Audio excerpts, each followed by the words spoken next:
Welcome everyone again to the Barclay Group's Fireside Chat, segment 2 with Dr. Ozzie Ahmed. Thank you, Dr. Ahmed, for joining us again. Thank you. Glad to be with you. Awesome. For our new viewers that didn't catch us last week, we are doing a fireside chat with Dr. Ahmed. He's a family physician and also an epidemiologist. Last week, we were able to touch base on some of the bases of COVID-19, a lot of the community questions that have been asked or are in our heads, but just haven't been discussed. And so we're lucky to have Dr. Ahmed here to shed some light on those areas. And our goal here today is to continue with that dialogue and answer some of the questions that you guys asked last week and expound a little bit more on the impact of social distancing. Are there some effective drugs out there? So without further ado, we're going to hop right in. And I'm sorry, my name is Sharonica Barclay, founder and CEO of the Barclay Group, and just very excited to be here with you guys to jump on in. So without further ado, we'll hop into our first viewer's question. And that was, is COVID-19 now airborne? And I'll shoot that over to you, Dr. Ahmed. And I think I would like to link that to the fact that we are asked to be 6 feet away from each other, even if we are in places that are relatively safe, like going to the drugstore or going to the grocery store. Everybody says 6 feet. And I think this 6 feet has a reason. So we know that COVID-19, which is now, we call it, the other name is SARS-CoV-2. So the SARS-CoV-2 is now really known to be transmitted mainly by close contact with somebody. So we breathe it out, we exhale it, people get it. Okay. It can be carried on as aerosols for like 6 feet, but it isn't like the droplet infections that just keep hanging in the air. So you still need this 6 feet distance. It doesn't travel more than that. It probably goes down after that. It doesn't like have enough punch to it. So it's not a way that it is usually transmitted to say that it is aerosolized or it is carried in the air. Other ways of transmission, very little transmission happens through what we call oral fecal route, which is, it's excreted in the stools. And then for people that sometimes are not very watchful of different hygienic habits or something, they can touch themselves and then they can either have some particles on their hands and they can go touch a surface and the other person touch the same surface and they ended up taking them, inhaling them that way. However, it's not known to be the typical oral fecal, which is like cholera and stuff like this, which could be related to a lot of other issues with the fecal to the mouth route. Right. Okay. Thank you. So that explains why they're still saying that continue to wear the face mask and be hypervigilant in terms of 6 feet of social distancing, just in case those air droplets are in the air. You're protecting yourself. You're also protecting others in case you're asymptomatic. Absolutely. Yes. Okay. We had another inquiry from our viewers determining around outcomes, or what contributes to poor outcomes, what contributes to those that are fatal that have COVID-19, and can you expound on that for us? Yes, sure. The bug is very strong in terms that it causes some complications, and these complications really, I would say, have too many factors or facets. The first one is the level of immunity of the person that is getting COVID-19. So if you have low immunity for any reason, like taking immunosuppressive drugs, or a patient who has cancer, for example, then you're immunocompromised. If your immunity is not working 100%, then that's a risk factor to get the disease to start with. And then there are so many other factors like diseases that are, known to increase the risk and Right. also to increase mortality. So some of the diseases that do that: cardiovascular disease, diabetes, Mm-hmm. um, and also lung disease. It's amazing that lung disease doesn't come number one, but Wow. cardiovascular is number one, and then diabetes. They make people more prone to also having complications and die. So Mm-hmm. they are part of the increased mortality in these groups, Okay. and they're also part of like being unable to push the organism to push the virus out. Um, I usually talk to my patients in the past about the broom that we have in our, I call it broom, but in medicine they are cilia. They're like eyelashes that are present inside the airways, Right. especially the big ones, not the smaller ones. So in the bronchioles and bronchus, main bronchus of the lung, these broom keeps kind of sweeping stuff out. So if people are smokers, they Mm-hmm. ended up having this broom action Wow. hampered or kind of impaired. Mm-hmm. And as a result, the broom doesn't work. And then when you have a bunch of these viruses, they're going to settle in there and have a good time and then go down, down, down to the lung tissue. And then you get sicker. And that's why these people with lung disease, like chronic obstructive lung disease or any chronic lung ailment, are more prone to getting the virus in. And then when you start also having the virus in, it means that you are part of the target audience, I guess, to get complications. So Right. first you get the virus, then second you get a complication, and you can't clear it up. Mm-hmm. And then the third part is if you are older, and this is just age without anything else. Um, if you look at the number of cases over the age of 65, and especially over the age of 85, Right. a lot of these cases of COVID virus are in this age group. So about, I would say, close to 25%. Then you look at people with uh, complications, not in the ICU necessarily, and this percentage goes up another 5 or 7%. So you're 30 some percent.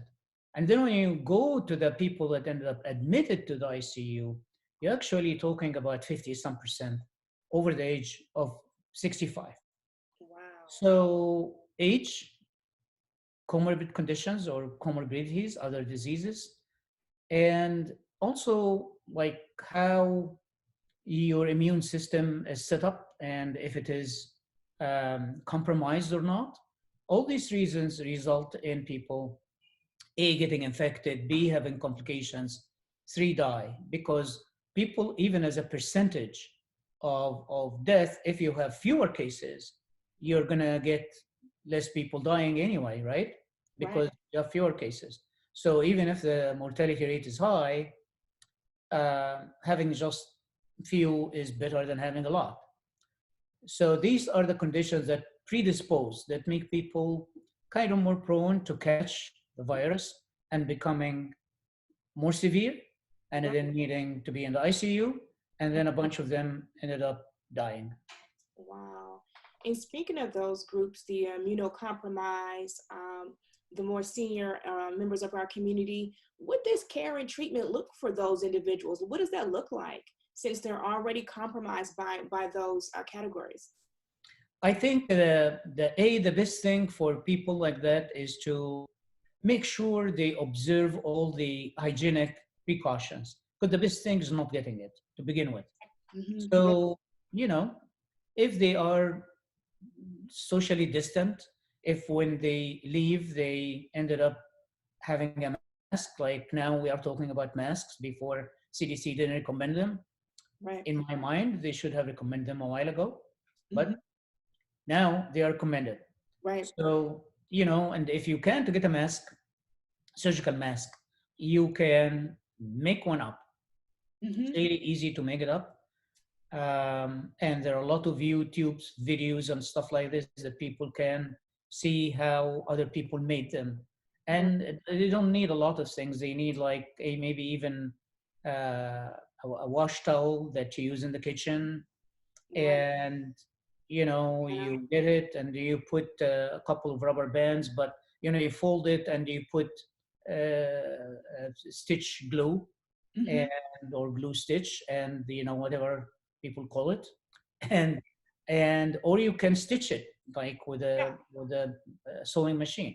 So anyway, you can make one like homemade, Mm-hmm. and obviously one is better than nothing. I don't believe that scarves, as people said, Mm-hmm. scarves are not a good method to reduce the Why is that, transmission, Dr. Ahmed? Why do you say that? because I think the material they're made of and them being loose. Mm-hmm. I think you need something to just kind of attach to your face in a certain way, rather than you just put it around your mouth, and there are areas that are not tight enough Secure. and secure enough on your face. And I think when you think about, okay, is what kind of mask is better? Surgical mask is as good as the N250, Okay. because N250 sometimes you can find it. Surgical masks are easier to find, Yeah. and the claim to fame for them is really they prevent you, if you have something, to give it to somebody else, and they also prevent you from getting it from somebody. I think the 250 mask is mainly kind of preventing you from getting it more than Okay. anything else. So I believe that people can use any mask, can use some mask, can Mm-hmm. use homemade mask, better than nothing. Right. So having said that, I believe in general that the first thing to do for people not to get it is use these things, the common sense stuff. Wash hands, don't touch your face, especially after you touch a surface. Make sure if you know that somebody is sick, don't hang out with them. Mm-hmm. Uh, for example, this last ship that ended up um, kind of embarking or docking yesterday or day before in the Everglades. If you have a friend that was there, they don't show symptoms, you'd never know their condition. There's no reason to hang out with them Right. unless they stay after they leave the ship, after they disembark. They leave the ship for the max incubation period, which is 14 days. Right. So, again, common sense stuff, social distancing, masks, not taking unnecessary trips to places that you don't have to go to. Even find some people that maybe friends or live nearby, or church kind of group Mm-hmm. that you are in touch with them, Right. and ask them to get you stuff. Write them a list and ask them to get you stuff from the store, Mm-hmm. or participate in some kind of food delivery Right. service, that somebody would come and leave it at your doorstep, and then you pay them with a credit card or something, so you don't touch anything. And Right. once you get it in, you take it out, and anything that you're suspicious that was handled a lot by a lot of other people, wash it, even at home. Like Ah, wash that's the a good point. packages, Mm-hmm. you know. That's a So because again, it stays alive and well on plastic. Anything that's wrapped in plastic for about 3 days. wow. 3 days. 3 days. 3 days. And on copper and wood surfaces and things like this might stay alive for about 24 hours. So there are some surfaces that stay alive longer than others, but Mm-hmm. I think the good um, rule of thumb that any surface that you use a lot, wash it. Wash Mm-hmm. it, soap and water, wash it with some alcohol if you have alcohol Yes. at home, frequently. So people should wash their computers, they wash the Yes. table, you know, Cell phones, their phones, keyboards. everything. That's a Yeah. good point. So I think all these things are in order not to get it. But sometimes, you obviously have symptoms that you have no idea what these symptoms are. Right. You might have a headache, sore throat, like a typical symptom of a cold or a flu, Right. but you're not sure. Call your doctor, ask him to see you, or if the symptoms are more suggestive of COVID, like the known three ones we talked about last time: Yeah. cough, fever, shortness of breath, then maybe the doctor will suggest that you go to a place to get some tests done, Hmm. whether it is a swab test or there's something else that he would Right. recommend. There is antibody test, but I think the antibody will be like late probably in the course of the disease. So mostly it will end up being a kind of a virus particle, virus portion type Mhm. of test that you need to get. So early detection of your situation will Okay. make it much easier to deal with the disease. Hmm. Then, the other thing, if again, that you were exposed to somebody that they ended up being sick, then you need to isolate or just stay like camping at your Yep. home for 14 days on your own, self isolate.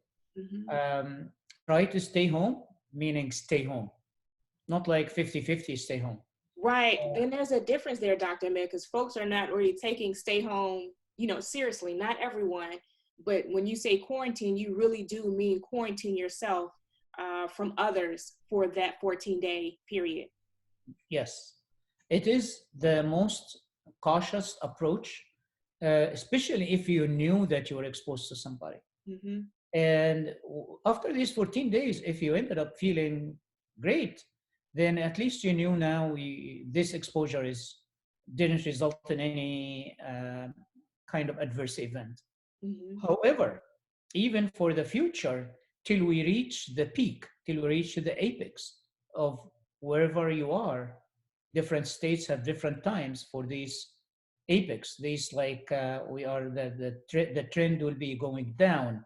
The number of cases will be new cases will be on the reverse kind of thing.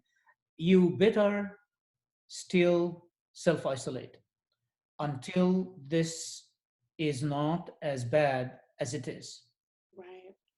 So if you're old, if you're more susceptible, or even if you're young, I think the best course of action is the social distancing, the self isolation, and the kind of stay home, stay home, stay home until your community that you know about have really reached not just a plateau, but start getting a downward trend on the number of cases to the extent that you are more comfortable to say, okay, if there are 5 cases every day now for a few days, it's better than have 500 cases and you were 2,000 and you get this false security, if you will. And then it, You hmm. know what I mean? And then it will go up again Yep.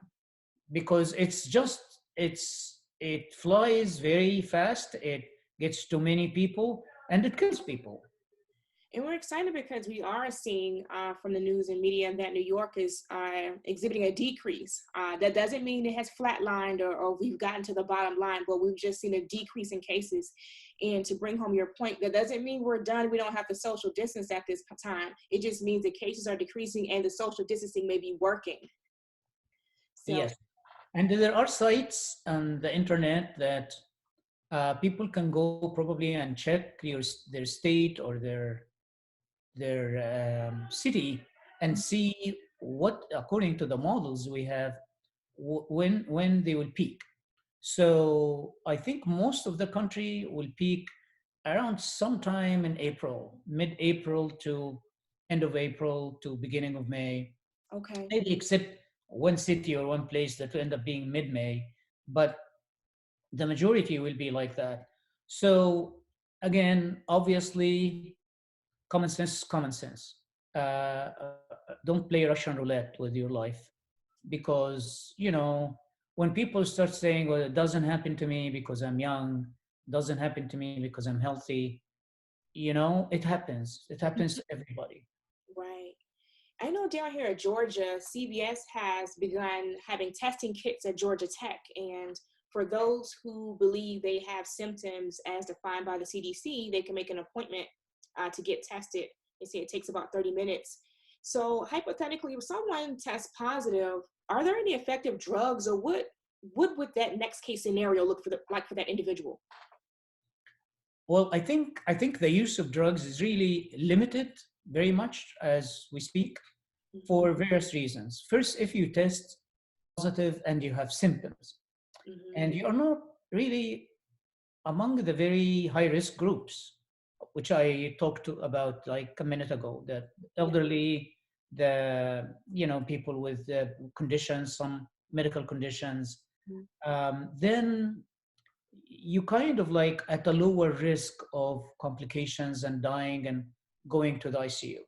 So as a result, you're not one of these groups that people would say, even on a compassionate base, you should get one of the drugs, even if they are not proven right, to impact the disease or to cure the disease. right, So we know that there is hydroxychloroquine, and the chloroquine and the hydroxy is better, mm-hmm, but they were used not in a clinical trial setting. There is clinical trials still happening in China, particularly, wow, and there are some clinical trials, I think, in France too.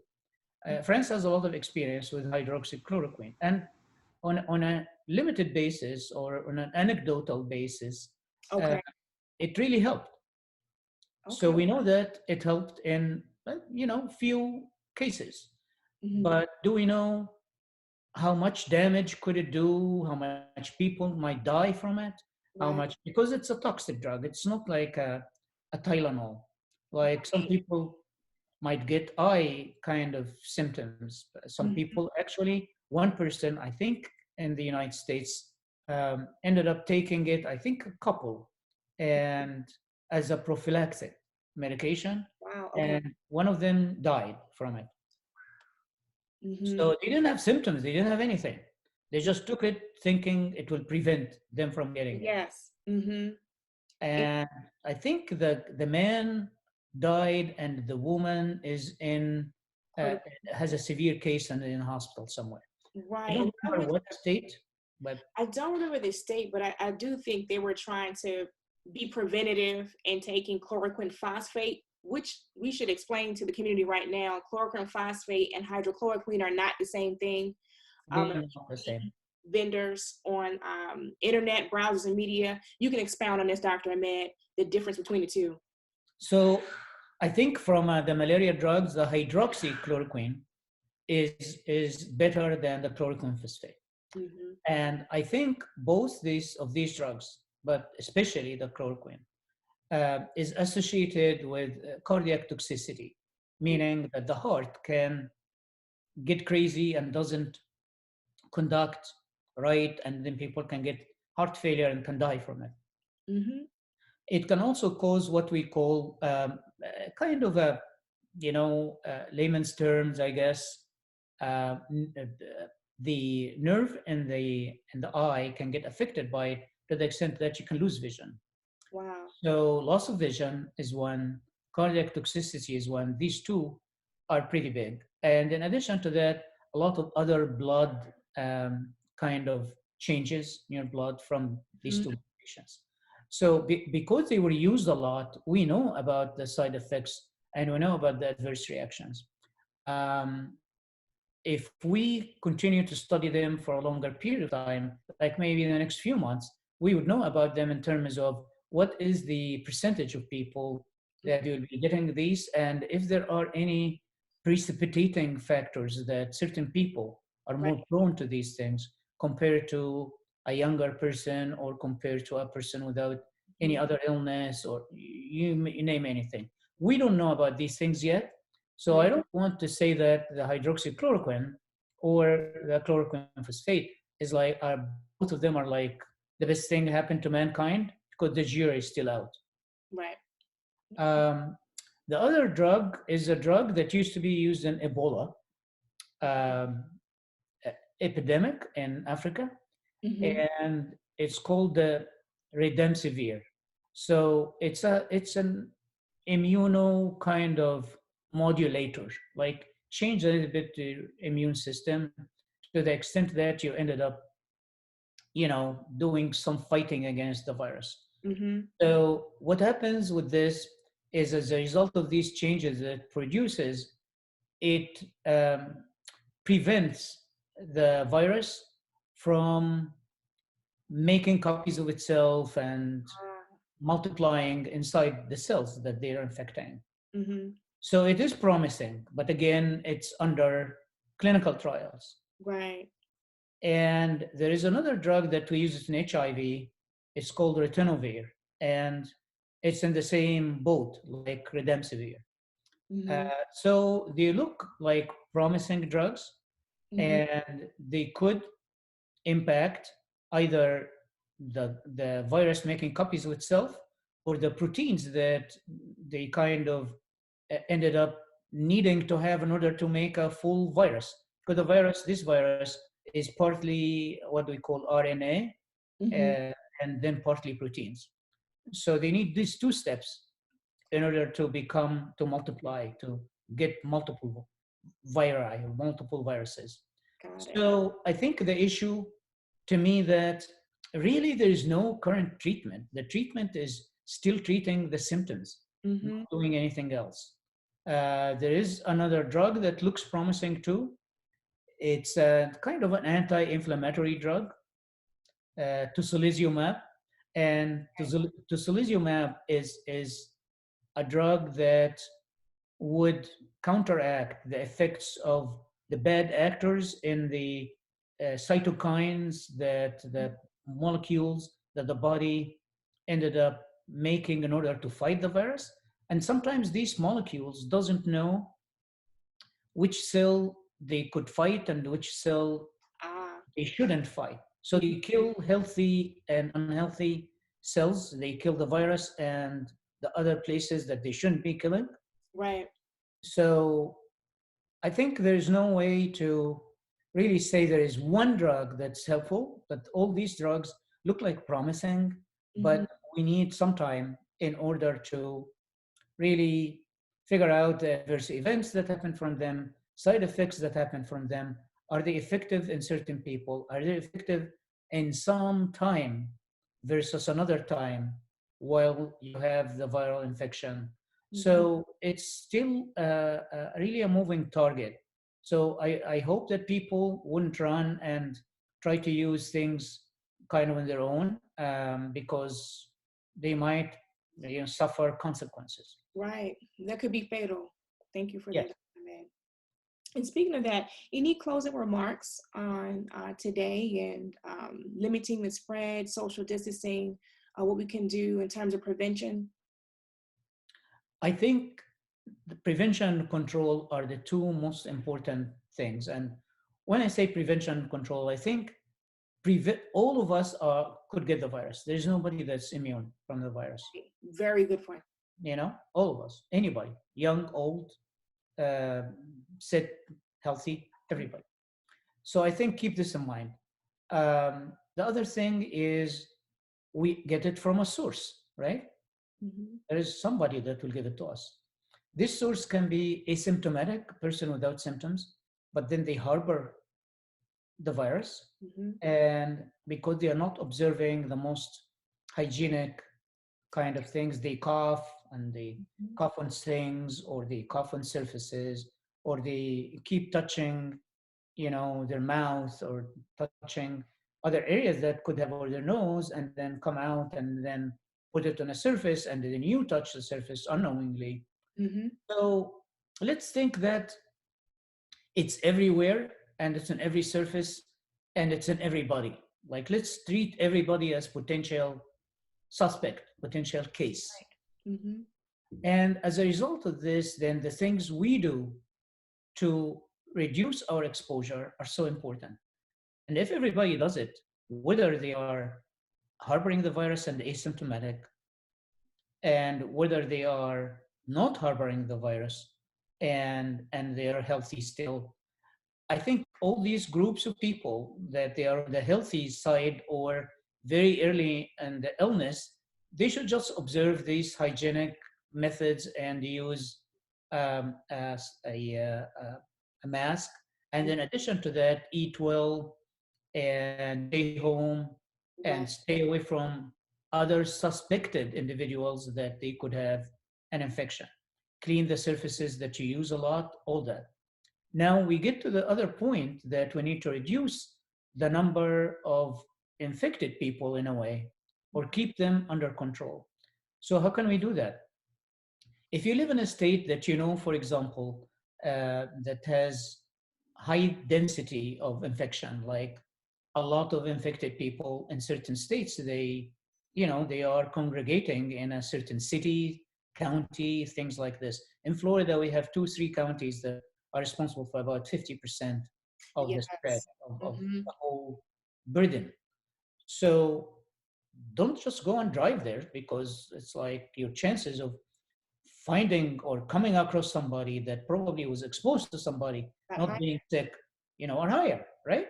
Hmm. So I think that's the other common sense thing. I think this is from an individual perspective, these observations. If you don't need to go to New York, don't go to New York. Better not to go to New York. Don't go to South Florida. Don't go to Detroit. Don't go to New Orleans. And, mostly these kind of densely populated cities with a lot of people that are sick and a lot of ways they can transmit it to each other, um, and no enforcement of like stay home order. I think you are, I guess, playing with your health and playing with the odds that you get infected and then you might not come out of it fast enough or Wow. with a complication. So that's from I observed social distancing. Obviously, social distancing was studied a lot, especially in South Korea and China and people that did it for a long time. It works, not it doesn't work. We know answers from social distancing that it really curbs the spread, it prevents the spread. And we have an infographic, Dr. Ahmed, that you like to go over to show folks exactly how social distancing positively impacts are hitting that curve or flattening out that curve. And we can share Yeah, it I right think now. if we can show that graph, it's really illustrative uh, of the point. So why do we talk social distancing and why it matters? If you look at this graph on the right-hand side, you can see a one infected person can infect up to 2.5 individuals, say 3 individuals. Mm-hmm. So if you look, that's it happened in 5 days. And within 30 days, Wow. these 2.5 individuals become 406. This is no social distancing. Wow. It is like, so it's really bad because one individual result in a month being 406. And the 406, if they repeat the same cycle, you'll end up with millions of people. Right? Right. In just few days. Just Right. And if you look at the middle part of the graphic, you can see that 50% of social distancing or less exposure, you can transmit it only to 1.25, and in 30 days you get 15. So instead of 400, you're only having 15. So you reduce the amount of spread within a month right. by like what, 20 folds, a little bit more. Yes. If you do 75% less exposure and with more social distancing, you will be in 1 month giving it to 2.5 people. And it's like minimal. So the point to say from here, given that the virus is highly contagious, and given that the virus spreads kind of like fire amongst people, if they don't observe social distancing, they are really increasing the toll of the infection and the infected people in a society that's highly mobile, that we go places, that we talk Right. to each other, we do things with each other, and we mean well. But I think the issue that we don't want to succumb to this illness. We don't want to suffer the consequences, because once it started damaging our lungs, we don't know what the end result might be. It could be our lung. We live with lungs that they have some issues in the future. Right. We might end up on a ventilator and stay on a ventilator for 3 weeks, for 2 days, for a month. We Right. have no idea We don't know about. the impact. No, we have no idea. And I think the other thing that, not at a personal level, but from a country level, that we should be pushing and encouraging and urging our lawmakers and our everybody in a leadership position Mhm. and our executive branch, is to say, okay, we need more control in the areas that they are highly infected. So we don't have a lot of traffic in and out.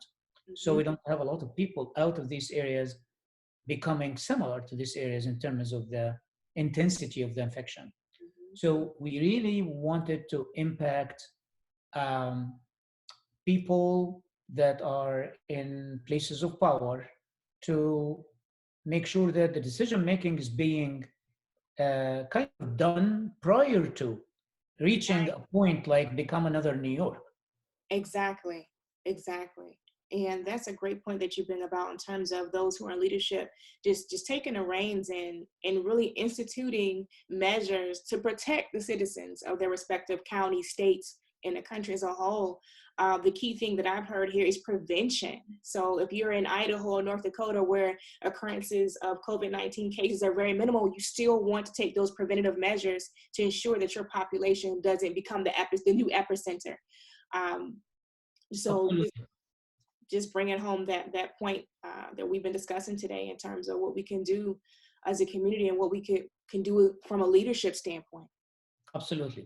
I think everybody has a role to play. I think there are some of us have a more active role than others, and I think those on the kind of decision making part of, you know, of a national decision, of a federal decision, of things like that, can really impact the situation even more, because they can have an impact on the PPEs. They can personal protective equipment. They can have an impact on ventilators and treating people. Because if you don't treat people that are infected well, or they ended up either dying and coming out Mm-hmm. healthier than before, you are really letting them just staying home and suffer consequences because you can't get them to a hospital, or the hospital can't have a room for them.